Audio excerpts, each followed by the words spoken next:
I think to understand neoliberalism, we need to think of it as a set of paradoxes.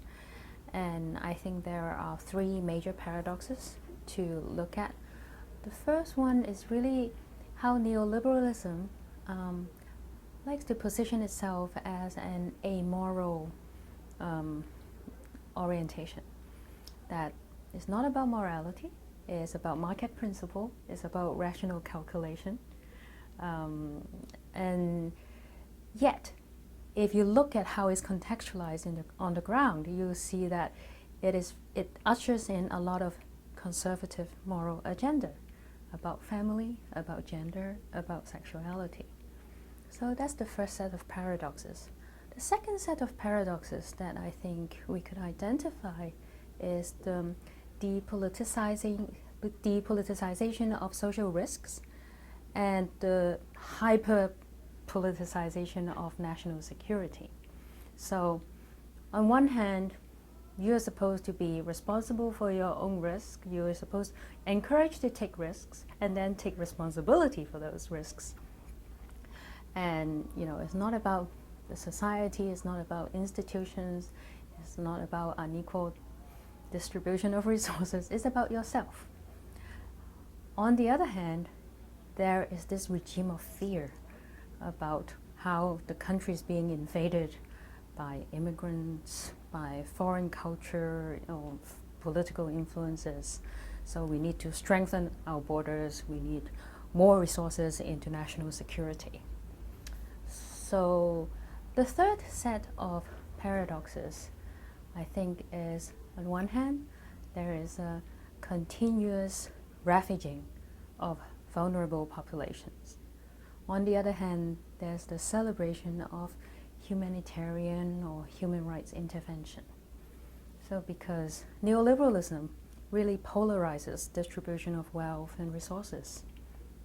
And yet, at the same time, there is this expansion of humanitarianism globally. And so the two seems to be, rather than a set of solutions for a set of problems, they grow symbiotically together.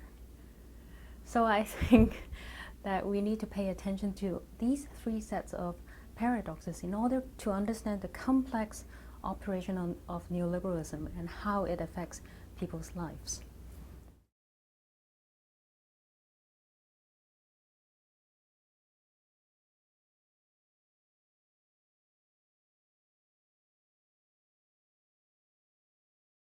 What is the function of these wars that are being fought? And because you would think trying to cut government spending and lower deficits, why are these wars fought in Afghanistan and Iraq and Lord knows where next? There's no explanatory framework for that within the genealogy of neoliberalism that's really confined to what has happened in the global north. In order to understand that, to see how what those wars are about, and why it's okay why the same people who advocate cutting spending for every kind of social service will advocate military spending over the roof, not just for the companies that make profit on producing goods for the military, but on what is the point of fighting these wars, right, in the first place, when they look on the surface to be utterly irrational from the point of view of neoliberal policy alone. That there's a broader context of neocolonialism and neo-imperialism and of post-colonialism. There are various shifting frames you can think of that expand that framework enough so that you can start talking about the connections between the ways that military spending fits with slicing a social safety net, and why how it is racialization works within the policies of neoliberalism. Part of what it has meant to me in activism is a few things. A way of talking about what Lisa Duggan has called a set of conditions that have produced an upward distribution of wealth. That's like a really key baseline for thinking about it. Like, what is this range of things that have happened? And when we're looking at that, domestically, we see things like growing wealth divide, stagnating wages, attacks on labor, attacks on welfare, and the dismantling of the minimal poverty alleviation programs the U.S. has. So sort of like worsening conditions, rich getting richer, poor getting poorer, and this drastic development of what I call like apparatuses of racialized violence. Major expansion of criminalization, major expansion of immigration enforcement, militarized borders, more people locked in cages than ever anywhere on earth, right, here in the United States right now. So those two things happening are really big. And then a third piece of it is that it maybe is particularly interesting to me as a legal scholar and legal activist is the ways that those things have happened during a period when supposedly we've all become declared equal under the law, right? During this period, the last 40 or 50 years, supposedly racism, sexism, ableism became illegal in the United States, and we have anti-discrimination laws and hate crimes laws, and there's been this sort of purported legal resolution of these long-term tensions, problems, violences, yet on the material level, those things have worsened and deepened with this growing poverty and growing criminalization and immigration enforcement. Some theorists have talked about the ways in which freedom is understood as consumer freedom for the middle classes, right? And then for less privileged people, freedom, ironically, can become, in some instances, literally equated with incarceration, right? So, which brings up an interesting question. What could be meant by freedom in this context? And let me just tell you a little bit about my own work, because I work with sex workers who've been declared or understood to be trafficking victims by secular and evangelical Christian activists who don't see this as paradoxical or oxymoronic. So in their view, through the prison, right, sex workers can be rehabilitated so that they can have freedom in a meaningful sense, right? So, and sex workers as well as the people who are understood to exploit them, right? And what's interesting about this makes you think, what could this possibly mean is that in their view, freedom is not just doing anything at all, right? But freedom can only take place under conditions of constraint. So, the space of prison actually becomes a space of possibility where people can learn the necessary constraints so that they can exercise meaningful freedoms, right?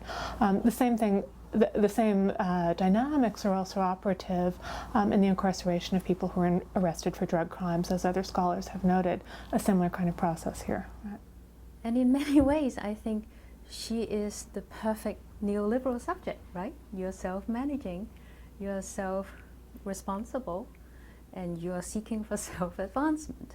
But because she's a sex worker, so she immediately is targeted and regulated and policed as a trafficking victim, well, or a prostitute, depending on what agenda do you have in encountering with her. So that is the one thing. That's why I think that victims of sex trafficking are very often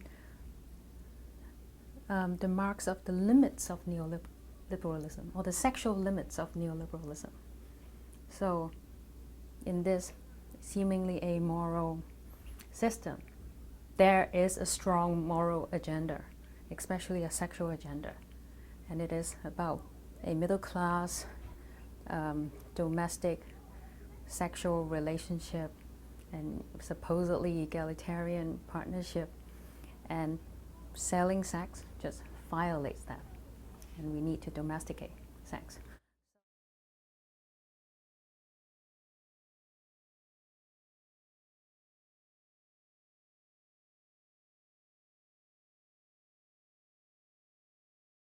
Individuals, through changes in the structure of retirement and Social Security processes, have been called upon to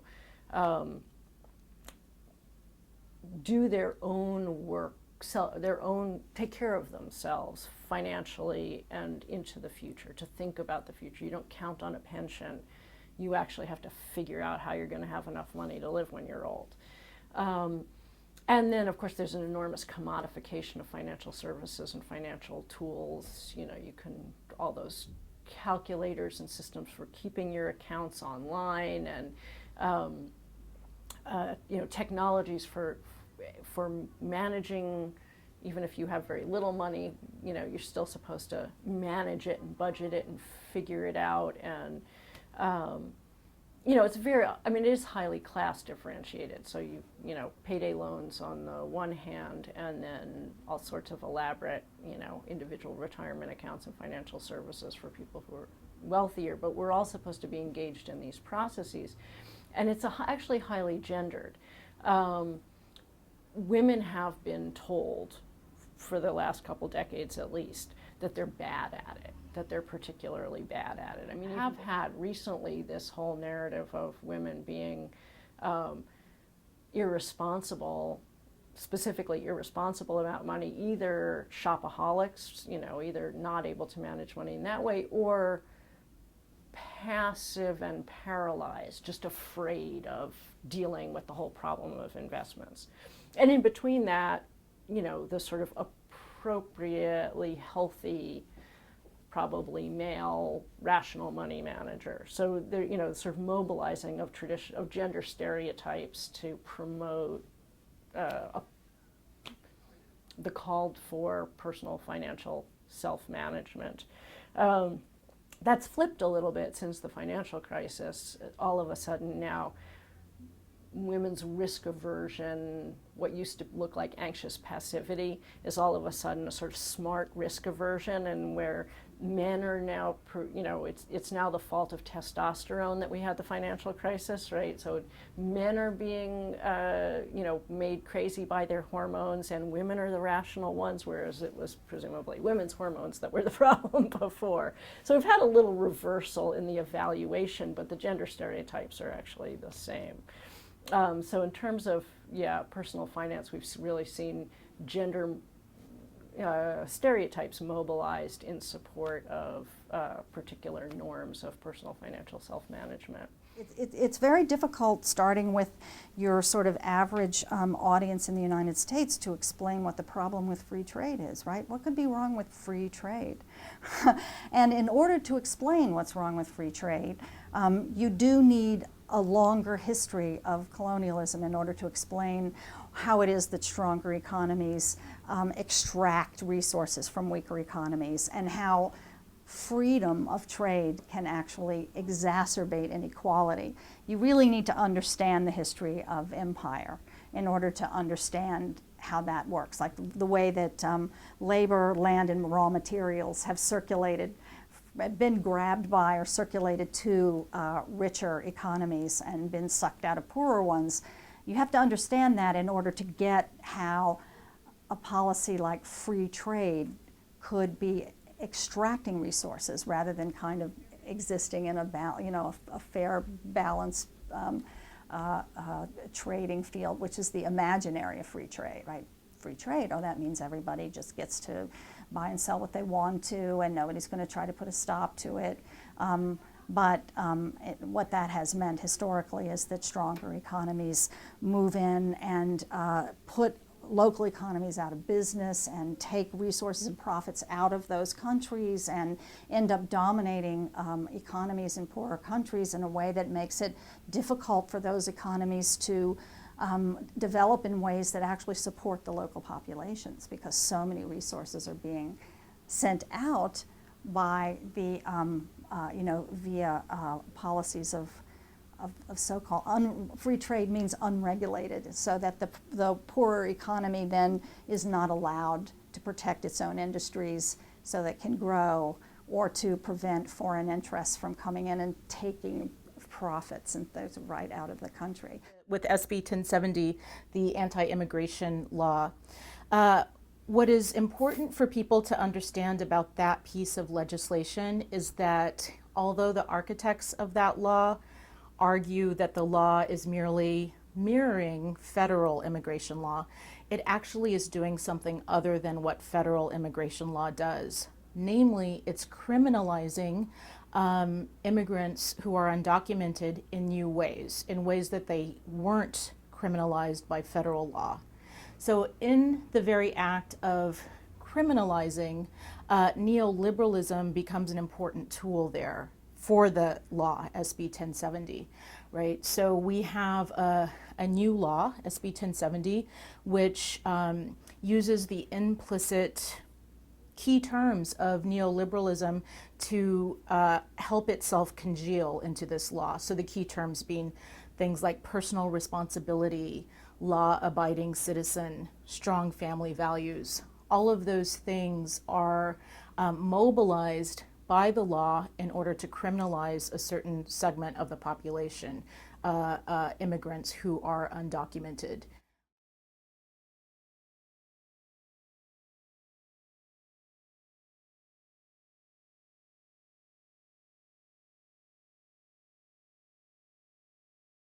For people who are caught up in these disciplinary projects, like, say, people in mandatory drug treatment, people in the prison system, you know, they're being told that the way to become good Americans is to, you know, adopt a good work ethic, become good mothers and fathers, and often, you know, good Christians as well. And I think it's very important for those who are working on social justice issues to recognize, recognize how strong these normative projects are, and, you know, recognize how powerfully successful they are in terms of, resetting the moral compass for a lot of people. That in some ways, poverty has become reinterpreted as, moral failings. So there's a queue to get in to a charitable bingo hall in Canada, for example. There are lots of organisations who are seeking slots to get access to raise money, and I find it interesting to look at what they're using that money for. Often they're using that money to fund what one analyst, Colin Campbell, has called nice-to-have services for middle-class youth. So better equipment for your hockey team, for example, or new uniforms for some other sports team. And this money is coming from older working-class women, who are the majority of players in bingo halls. And so I think that's a really interesting example of how charity is being mobilized in different understandings of political economy. That gambling can be depoliticized, or it becomes acceptable because we're raising money for good causes through the gambling. But what's happening there is a transfer of political and economic resources most obviously, a transfer of economic resources from older working class women to nice to have services for middle class kids. And that definition of charity is one that I think is very helpful to critically interrogate, and that tells me a lot about the increasingly central role of charities to neoliberal management of poverty, and the way that sometimes that strategy of managing poverty transfers resources to already privileged people away from older working class women, for example, as in this example. So that's one way. Another way is the resurgence in voluntarism that's associated with neoliberalism. So as neoliberalism, as a strategy of accumulating capital, reaches its inevitable limits, that it's not socially sustainable, that it will generate crisis and it will generate indigence and dreadful levels of poverty. As it reaches its limits of social sustainability, one of the suggested solutions, is a resurgence in voluntarism, that people should give back to their community, that they should become more involved in voluntary work, that they can help solve this structural problem by volunteering their labour to good causes. withholding access to subjugated knowledge, more specifically to ethnic studies, I would say that that is a form of neoliberalism, because one of the things that neoliberalism does is it encourages people, all sorts of people, to think of themselves as individual units, right? To think of, first and foremost, of the self and the care of the self and personal responsibility as the way that we live our lives, right?